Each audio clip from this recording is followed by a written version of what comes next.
tal amigos? Bienvenidos a esta cuarta sesión del taller de electrónica de talleresencasa.com. En esta oportunidad hablaremos de lo que son los transistores, los pequeños dispositivos que se encuentran en casi todos los aparatos tecnológicos que tenemos hoy en día. Los transistores se pueden encontrar en muchos dispositivos. Por ejemplo, tengo este procesador. ¿Tienes idea de cuántos transistores hay acá? Millones de millones, aunque no lo creas. Estos dispositivos tienen una historia muy larga, la cual paso a contarte ahora. El transistor BJT, por sus siglas en inglés Bipolar Junction Transistor, también llamado transistor bipolar o transistor de unión, es un dispositivo semiconductor que permite el control y la regulación de una corriente grande mediante una señal muy pequeña. Los transistores son elementos que han facilitado en gran medida el diseño de circuitos electrónicos de reducido tamaño, gran versatilidad y facilidad de control. Al igual que los diodos, se fabrican en versiones de silicio y germanio. El símbolo del transistor es el siguiente. Existen dos tipos de transistores. El primero es el transistor del tipo NPN. Este transistor consta de tres cristales semiconductores unidos entre sí. Como sus siglas lo indican, el cristal positivo está rodeado por dos cristales negativos. El cristal positivo en este tipo de transistor siempre es más pequeño con respecto a los otros dos. Está representado por este símbolo. El segundo es el transistor del tipo PNP. Este transistor consta también de tres cristales semiconductores. En este tipo de transistor, ahora es el cristal negativo el que se encuentra rodeado por dos cristales positivos. El cristal negativo es más pequeño con respecto a los otros dos. Se representa de esta manera. En la simbología, el símbolo de los transistores NPN y PNP solo cambia en una parte pequeña. Para identificar los transistores del tipo NPN en un diagrama, hay que fijarse que la flecha que trae en el emisor se encuentra viendo hacia afuera, mientras que los transistores PNP los podemos identificar en la simbología porque la flecha se encuentra mirando hacia adentro, es decir, la flecha mira hacia la base. Después de ver los tipos de transistores, nos encontramos que cuentan con tres pines, los cuales son la base, el colector y el emisor. Es muy importante saber identificar bien los tres pines a la hora de conectarlo, ya que si conectamos mal un transistor podemos ocasionar un cortocircuito. En cada uno de sus cristales se conecta un pin, lo que da origen de sus tres terminales. El emisor se encarga de proporcionar portadores de carga. El colector se encarga de recoger los portadores de carga. La base controla el paso de corriente a través del transistor. Es el cristal de en medio. Todo esto protegido con una funda de plástico o metal. Un transistor depende de una pequeña señal de corriente para que pueda funcionar. Por eso consta de tres pines y lo podemos conectar de esta manera para explicar su funcionamiento. Tomaremos como ejemplo un transistor NPN. Tenemos que conectar el transistor a dos fuentes de alimentación y la corriente que fluye de la base al emisor es la que se encarga de estimular al transistor para que éste funcione. El emisor cuenta con más cargas negativas con respecto al colector, ya que éste cuenta con menos electrones y la base está dopada con cargas positivas. Como tiene el mismo principio de funcionamiento que un diodo, el mínimo de voltaje que debe pasar por el transistor para que pueda funcionar son 0.7 voltios. Con eso, las cargas se estimulan y empiezan a recorrer todo el circuito. Hay tres maneras de conectar un transistor. La primera se llama corte. En este caso, la base no tiene corriente, es decir, los electrones no se estimulan y por lo tanto el transistor no conducirá nada. El transistor se comporta como un interruptor abierto en el circuito. La segunda se llama activa. Es cuando el transistor depende de la corriente de la base para funcionar. Es decir, la base se encarga de dejar pasar poca o mucha corriente en el transistor. Este tipo de conexión es muy usada para amplificar señales. La tercera se llama saturación, cuando toda la corriente del circuito pasa a través del transistor, es decir, Toda la intensidad está al máximo. Pero, ¿para qué sirve un transistor?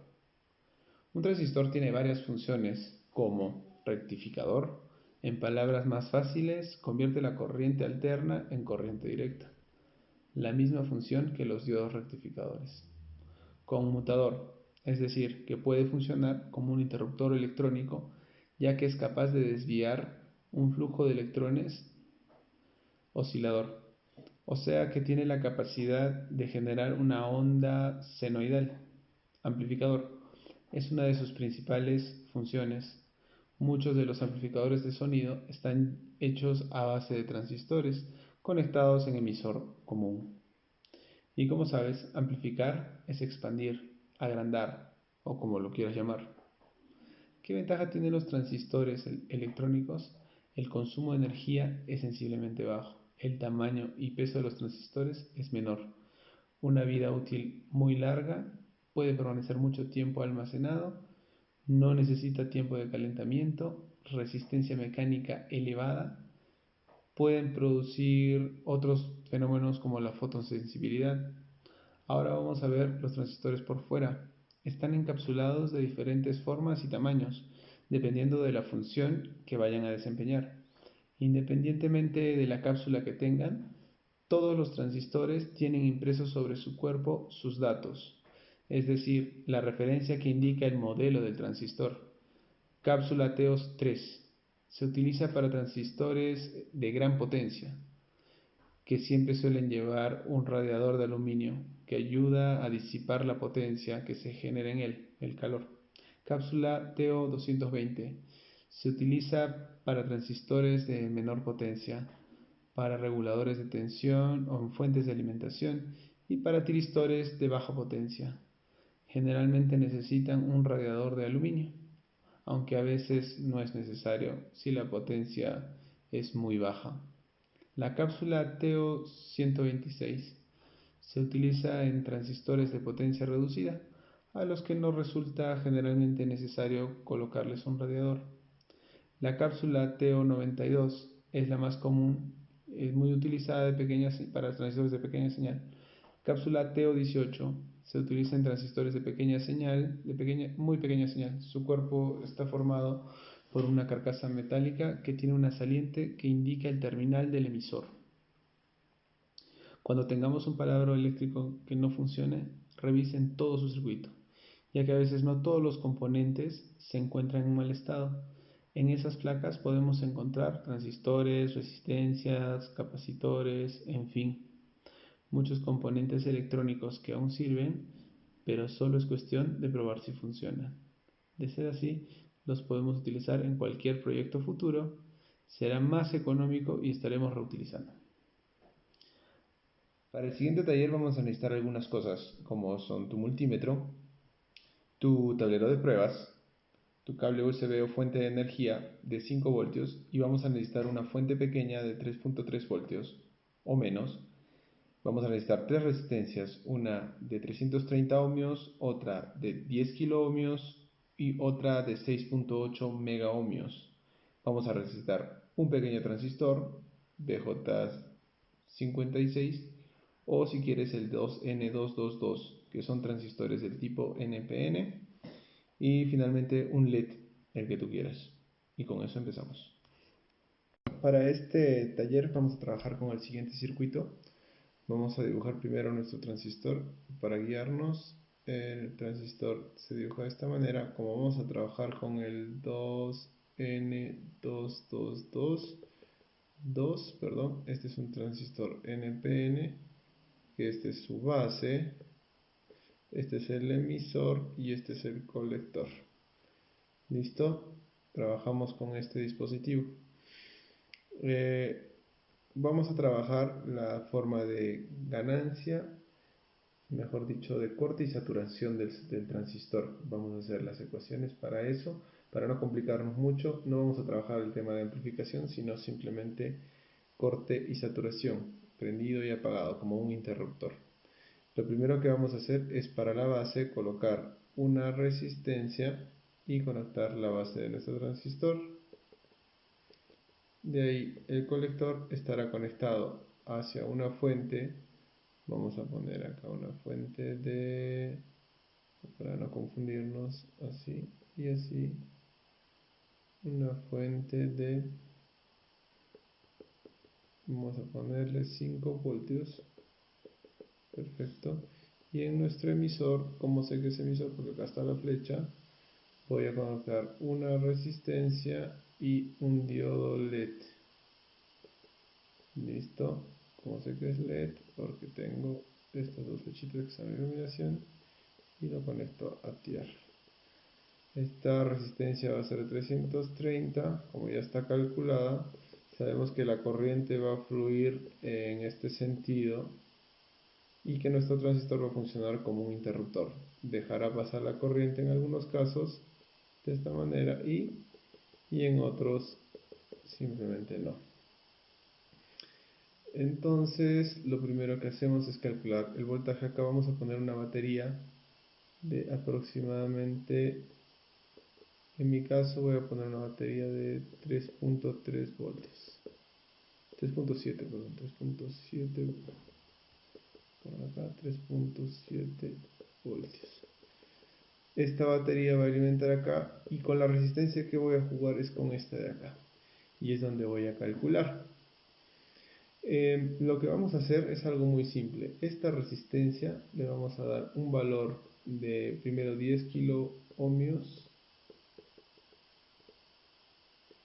y después le vamos a dar un valor 2 de 6.8 mega ohmios. O sea, nos vamos a ir hacia lo más alto. ¿Con qué fin? Como yo sé que acá es la base del transistor, lo que quiero lograr es que se vea cuánta corriente va a dejar fluir el transistor hacia el LED, ¿no? Primero vamos a colocar una resistencia de 10 kilo ohmios, vamos a ver cuánta corriente pasa, después vamos a colocar una resistencia de 6.8 megohmios y vamos a ver cuánta corriente pasa. ¿Y dónde vamos a ver esto? En este LED. Este LED se va a iluminar dependiendo de cuánta corriente haya, cuánta corriente me deje pasar todo el circuito.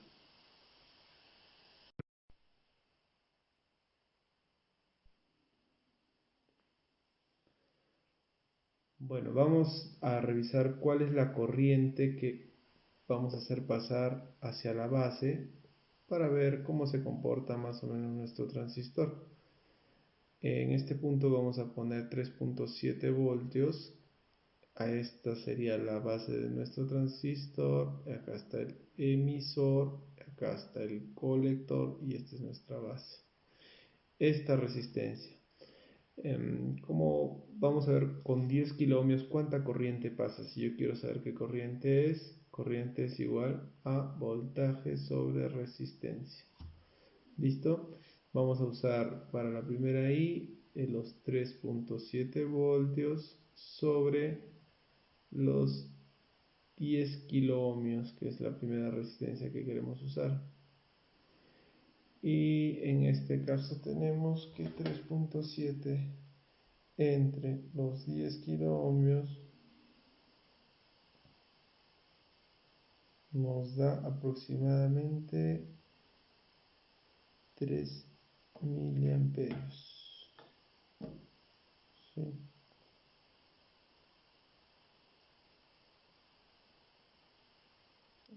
Acá 3 miliamperios. Es una corriente muy baja. Y ahora imagínense qué va a pasar cuando yo le quiera poner a estos 3.7 voltios, le vamos a poner los 6.8 mega ohmios, que es muchísimo más. La corriente va a ser prácticamente, a ver, 3.7 entre 6.8,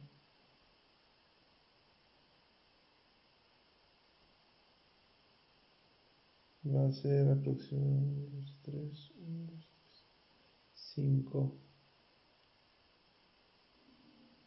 microamperios, ¿no? Casi nula. Y eso es lo que va a regular la corriente que pase por acá. Entonces, cuando pongamos la de 10 kilo ohmios, la corriente que fluirá por acá será mucho mayor a que cuando pongamos la de 6.8 mega ohmios, ¿no? El primer circuito que vamos a armar es el del transistor NPN. Acá, como pueden ver, tengo mi transistor NPN ubicado en el centro. He sacado la base, el emisor y el colector. Como hemos visto cuáles son las disposiciones de este transistor, el colector se encuentra en este lado y es este de acá. Esta patita más alejada es el colector. La patita del medio es la base y la patita de la derecha es el emisor. De la patita del emisor estamos sacando una resistencia y un LED a tierra. La base la estoy conectando con una resistencia hacia afuera y el colector lo estoy conectando a los 5 voltios que tengo acá, que es la fuente de alimentación principal. Ahora, tengo que entender que en esta modalidad el transistor va a funcionar como si fuera un interruptor de prendido y apagado. Por lo tanto, vamos a tener que utilizar otra fuente. En este caso voy a utilizar una batería LiPo de 3.3 voltios para alimentar la base. La base en este caso tengo que ponerla el negativo, que es el negro de acá, este cable verde, tiene que estar conectado al negativo. Listo. Y el positivo es el que conectaré como alimentación para la base, que va a estar justo acá donde está. Si se dan cuenta, en esta posición, al utilizar una resistencia de 10 kilo ohmios alimentando la base y 3.7 voltios ingresando hacia la base, estoy haciendo que el transistor permita el flujo de corriente entre el colector que está recibiendo estos 5 voltios hacia el emisor. Y en el emisor he puesto una resistencia de 330 y evidentemente el LED se enciende. Ahora, ¿qué ocurre si yo pongo una resistencia más grande como la que les he pedido de 6.8 megas o superior? Es probable, si es que yo saco esta resistencia, ya deja de haber corriente en este momento en la base y por eso es que el LED se apaga. Mientras yo voy subiendo de resistencia, voy poniendo más resistencia, ¿qué pasa con la corriente? Va disminuyendo. Entonces lo que va a pasar es que el colector va a restringir el paso y va a disminuir la corriente hacia el LED, por lo que el LED también enciende con mucha menor potencia. Hay que tener en cuenta que estos transistores trabajan con baja potencia, estamos trabajando con 5 voltios en la entrada del colector y 3.3 voltios. Si yo sigo subiendo la resistencia en la base, lo que voy a lograr es que el LED ya no se encienda para nada, ¿no? Y esa es una de las propiedades más importantes de los transistores, que pueden funcionar como pequeños interruptores. Ahora, imagínense en un dispositivo como este, en un microprocesador, tener tantos millones de transistores dentro de esto que funcionan en aprendido y apagado como si fueran nuestras neuronas. Es por eso que también los procesadores pueden manejar tanta información y manejarla en tan poco tiempo, ¿no? Y hacer tantas funciones a la vez. En este taller hemos hablado sobre los transistores, dispositivos que se encuentran en muchísimos artefactos y electrodomésticos que tenemos hoy en día. Hemos visto lo más básico de los transistores, que es su funcionamiento como interruptores on-off, como nuestras neuronas, se apagan y se prenden. Básicamente es el funcionamiento que más nos interesa para este curso. Si quieres aprender un poco más sobre los transistores, te invito a que busques y averigües más, o si no, que me escribas y por interno. De todas maneras, en la próxima sesión siempre tocaremos temas como los diodos, los transistores y las resistencias, y es bueno de que revises toda la información que ya hemos venido trabajando. Me despido de esta clase y espero verte en la siguiente sesión de Talleres en Casa.